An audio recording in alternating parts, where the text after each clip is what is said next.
Hey, this is Chris Izento Morrison, and I want to talk about why orgs aren't investing in fan retention. Uh, Basically, they aren't doing any videos, they aren't doing sponsorship promos, they aren't doing fan meets or charity events, and the only thing that they really are doing is like streaming sessions, which are more so about the specific players that are on their team and the personality of that player rather than the actual org itself.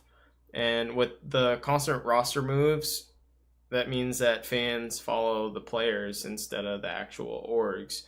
And this just goes to show, though, that the player pool is stagnant and super small. I mean, you have games like Overwatch with 6 players, Dota 5 players, League 5 players, Counter Strike 5 players, versus traditional sports have more players. You know, you have NFL has 11 players on the field.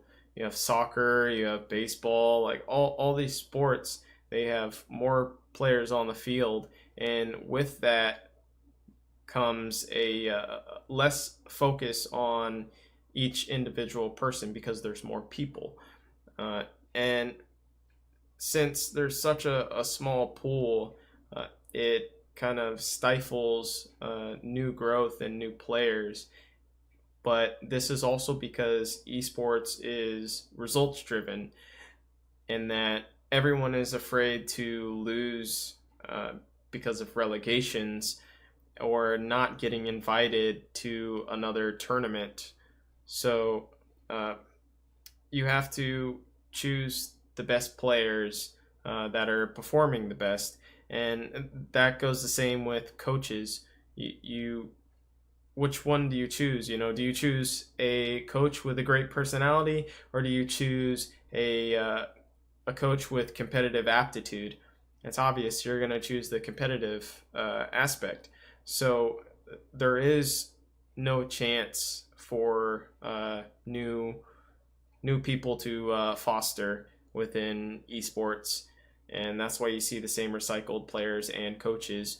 And I want to address something that Noah Winston said, which he's the CEO of Immortals, and he basically said that it should be easy for a fan to support Immortals through Overwatch, League, and Counter Strike, but that's like saying all esports titles are the same. And really, there's no org that is across multiple sports like NFL or baseball. So it's kind of it's different in that aspect too, for even the actual active sports. So why do you expect something different for esports? And how have they not made it able to work yet? We are able to make it work. And with traditional sports, another thing that ties people to an organization is regional pride. Fans go out to watch their team at a stadium and to see them win, or they still have pride in their region. Going to the Super Bowl or winning the Stanley Cup or something. Just because they're from that region. So it's kind of a geolocation, which Overwatch is trying to solve. So we'll figure out how that works and how that model will play out with esports.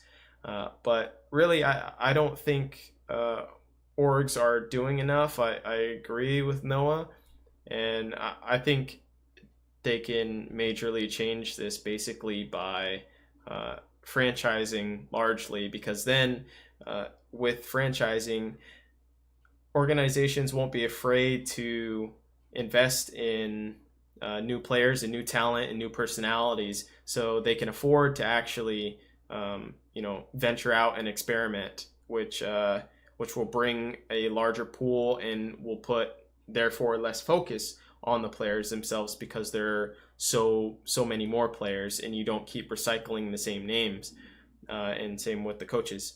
And they could do small things like putting jerseys players' names on jerseys, which grants memorabilia to the team. You can do social media focus for the employees of the organization. Not just the coaches or the players, but all the other staff. The nutritionists, the cooks, whatnot. And then you can also do more promotional events like charities, or fan meets or something. So all these things can be done, but I think a major thing that is really holding all of this back is franchising, to be honest, because organizations just don't have the money to do all of these other things, and they don't want to take the risk because they might get relegated or not invited to the next tournament because they're doing so poorly. So franchising is probably key in order for fans to hold loyalty to organizations. And yeah, if you like this video, just subscribe and hit me up on Twitter at GG Izento. All right, peace.